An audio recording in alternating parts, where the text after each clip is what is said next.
He checked his phone before he checked anything else. Not because she had texted, because she had not. And the absence of a message from the person who used to be the first thing he saw every morning had started to feel like a temperature he could not stop taking. He put the phone down, picked it back up, put it down again, and in that simple loop, in the specific compulsion of a man searching for reassurance in a screen that was not offering any, something true about where they were was already visible. Not to him yet, but it was there. There was a time when mornings felt different, when the rhythm between Jordan and Aaliyah had the specific quality of two people who had found a private language and were still discovering how far it extended. That was 8 months ago, before the promotion, before the longer evenings, before the photographs on social media from shoots he had not been part of and colleagues he had not met and laughter he had not been present for. He told himself he was fine with all of it. He believed himself when he said it. And that specific gap between what he told himself and what his nervous system was quietly doing while he was looking the other way is where this story actually begins. Because what was happening to Jordan was not about Aaliyah. Not really. Not at its root. It was about something older and quieter and considerably more consequential than anything Aaliyah had done or not done. It was about the specific fear that lives underneath the surface of a man who has built his entire sense of worthiness on the foundation of being the most capable, most reliable, most indispensable person in every room he walks into, and who has just watched the person he loves walk into rooms that do not require him at all. So here's the question this episode is going to sit with. What actually happens inside a relationship when one person's fear of not being enough becomes more powerful than their ability to let what they have simply be what it is? Not dramatically, not all at once, but quietly, incrementally, in the specific way that the most consequential relational damage always operates, below the surface, through accumulation, in the ordinary texture of days that look completely fine from the outside, while something fundamental inside them is shifting direction. Before we dive deeper, let us know in the comments where you're watching from. We'd love to hear from you. And don't forget to hit that subscribe button so you never miss any of our upcoming videos. Jordan was 33. He worked in corporate finance at a mid-sized firm in Charlotte, the kind of career that rewards the specific combination of disciplined intelligence and composed presentation that Jordan had spent his adult life developing. He was the person other people brought their complicated problems to because he had a rare gift, the ability to examine complexity without becoming overwhelmed by it, to locate the essential variable inside a situation full of competing information, to remain calm precisely when calm was most difficult to maintain. His colleagues respected him. His managers trusted him. And Jordan, who had learned early that competence was the most reliable form of safety available to him, had built his entire professional identity around being the person who could always be trusted to see clearly and act decisively. At work, this quality was exceptional. In his relationship with Aaliyah, it would eventually produce, quietly, and without either of them initially recognizing what was happening, the exact opposite of what it was designed to create. Aaliyah was 30, a photographer and visual storyteller whose client base had expanded steadily over the previous 18 months into something that required her to be genuinely and consistently present in professional environments she found creatively alive. She was warm, not in the performed way of someone managing impressions, but in the native way of someone for whom warmth is simply the resting temperature of how they move through the world. She was socially at ease in the way that people are socially at ease when they are genuinely interested in other people rather than strategically attentive to them. Jordan had been drawn to her from the first evening they spent together at a mutual friends gathering in Noda, not to her appearance, though she was beautiful in the direct and unembellished way that he found most compelling. He had been drawn to the quality of her attention, the way she listened, fully, without the distracted edge that most people brought to conversation in environments designed for distraction. The way she had asked him a question about his work and then actually sat with the answer rather than using his response as a launching point for something she had already been thinking about saying. He had driven home that evening with the specific feeling of someone who has just encountered a person they want to keep encountering. And the feeling had been uncomplicated in a way that the feelings he trusted most always were. Their early relationship moved at the pace of two people who have both had enough experience to know the difference between chemistry that announces itself dramatically and the quieter quality of genuine compatibility that only becomes visible across time. They had built something real in the first 4 months, the kind of foundation that is made not from grand gestures, but from the accumulation of consistent small things. Sunday mornings with 2 coffees and 1 newspaper between them. The farmer's market in Plaza Midwood most Saturdays, moving through stalls with the unhurried quality of 2 people who have nothing to prove to each other. Jordan had told his friend Darius early in the relationship that something about being with Aaliyah made him feel less like he was managing his life and more like he was living it. Darius listened with the careful attention of someone who recognized that his friend was describing something new. He did not say much in response. He did not need to. The change in Jordan's voice when he talked about Aaliyah was its own kind of eloquence. And then the promotion happened, and the expansion of Aaliyah's professional world began. And in Jordan, quietly, below the level of anything he was consciously tracking, a set of questions began forming that he had not been asked by any previous relationship, because no previous relationship had put sufficient pressure on the specific place in him where those questions lived. Here is what nobody tells you about the early period of insecurity in a relationship. It does not arrive as insecurity. It arrives as heightened attention, as reasonable vigilance, as the entirely understandable response of a man who values what he has and is, simply, paying closer attention to it.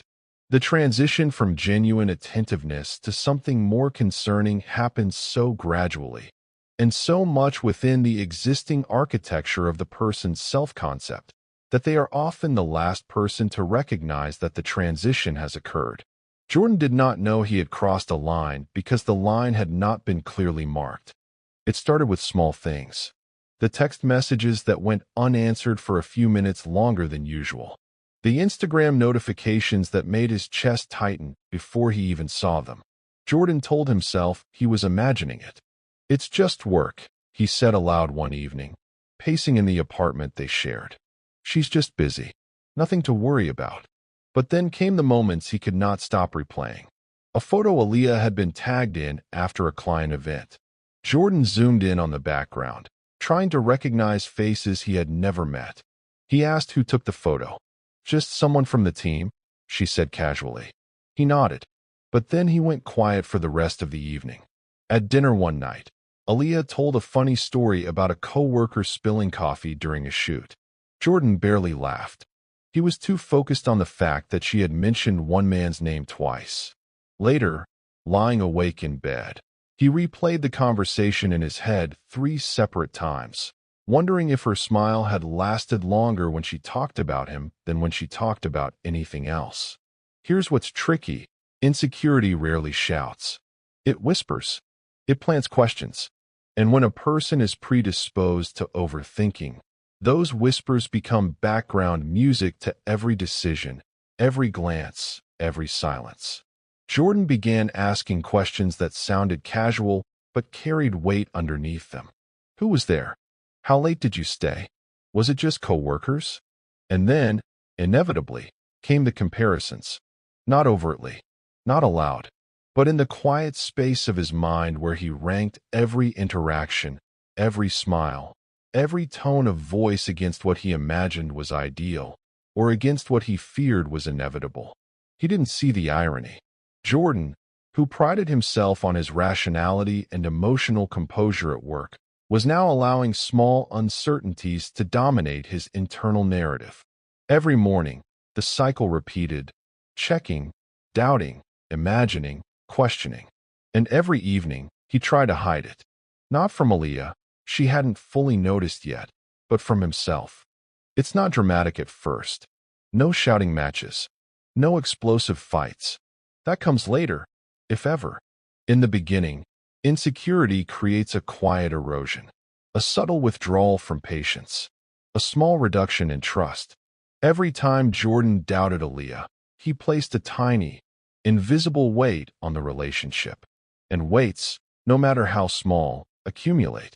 Aaliyah noticed eventually, not immediately, but she noticed the slight hesitation in his tone, the way he sometimes interrupted her with questions that seemed normal on the surface but carried the undercurrent of surveillance. At first, Aaliyah thought Jordan was just stressed. Then she began to notice that every good story she brought home somehow turned into a conversation about who had been there. There were nights when she stopped sharing details about her day, not because she wanted distance, but because she no longer had the energy to defend harmless moments. "What's going on?" she asked one evening, sitting across from him at the kitchen table. "You've been different." Jordan froze. For a moment, he considered brushing it off, but he couldn't. How do you explain to someone that you are scared of losing them before anything is actually lost? How do you admit that your own mind is turning ordinary moments into tiny emergencies? He tried, and in trying, he layered tension on tension. Aaliyah felt it. She felt the watchfulness, the subtle pressure. She missed the version of Jordan who used to listen without looking for hidden meaning. She had not changed, but something had changed in the way he was seeing her. And that, as anyone in a relationship will tell you, can be just as destructive as actual betrayal. Here's the real problem. Insecurity is self-reinforcing. The more Jordan doubted, the more he behaved in ways that invited friction, which in turn fueled more doubt. It's a loop, a feedback loop. And like most loops, it's invisible until you're trapped inside it. By the third month after his promotion, their Sundays were no longer relaxed. The coffee had become a checkpoint. The casual farmers market strolls had become a series of subtle interrogations. Every time Aaliyah pulled out her phone to check a message, Jordan's mind raced. Who is it? Do they understand her the way I do? Am I enough? And one night, after she came home late from a client dinner, he looked at her and said, "You seem happier there than you do here." The moment the words left his mouth, he regretted them. But the damage had already landed. Love, in its ideal form, is generous. It trusts. It allows. Insecurity, on the other hand, is selfish. It asks constantly. It measures.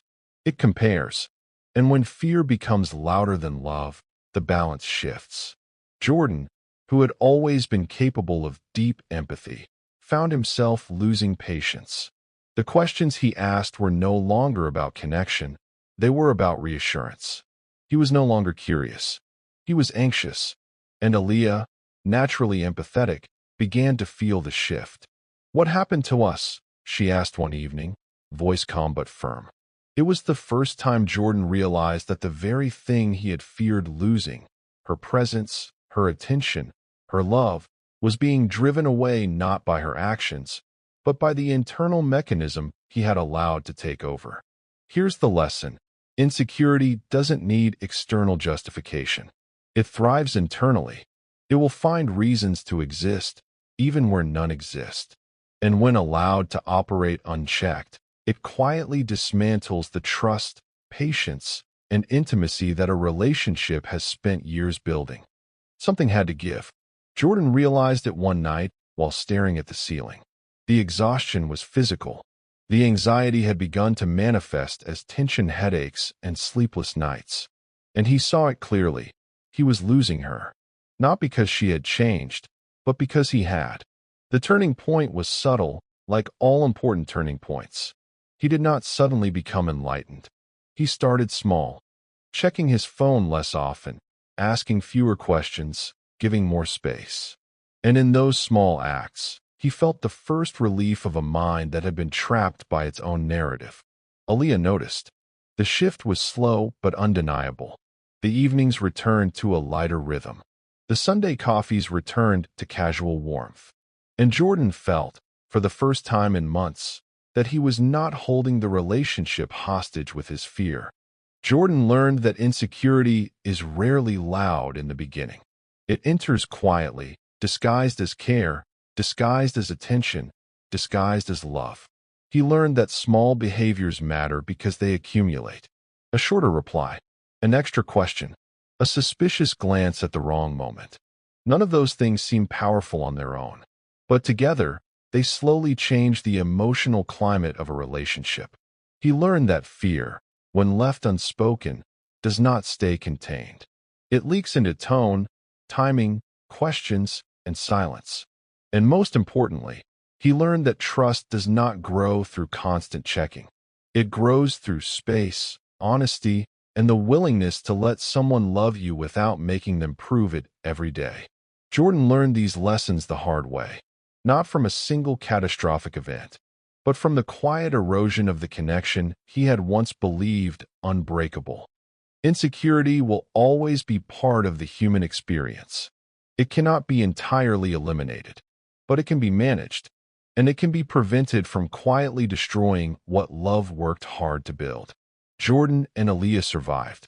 Their love did not vanish, but it required vigilance, conscious attention, and humility. The humility to admit fear, to slow down, to allow trust to breathe. One Sunday morning, they sat at their usual coffee shop again. Aaliyah looked down at her phone when it buzzed, then placed it face down on the table and smiled at him. Months earlier, Jordan would have spent the next 10 minutes wondering who had texted her. This time, he let the moment pass. And in that small decision, in the choice not to chase reassurance, not to feed the fear, not to interrupt what was right in front of him, something inside him finally became quiet. Ask yourself, what in your life are you allowing fear to take over quietly? What are you checking, measuring, doubting, without realizing the damage it causes? The most important takeaway: love deserves the chance to exist without interference from our fears. It's not dramatic. It's not flashy. But in its quiet, consistent practice, it endures. And that is the lesson Jordan learned, and the lesson we can all take into our own relationships. Have you ever mistaken fear for intuition in a relationship? Have you ever realized too late that what you were protecting was the very thing your fear was pushing away? Share your thoughts below. Someone reading your comment may finally realize they are not the only one feeling this way. Hit subscribe and ring the notification bell. Modern Relationship Mind dives deeper into patterns like these, the quiet forces that shape love without anyone noticing.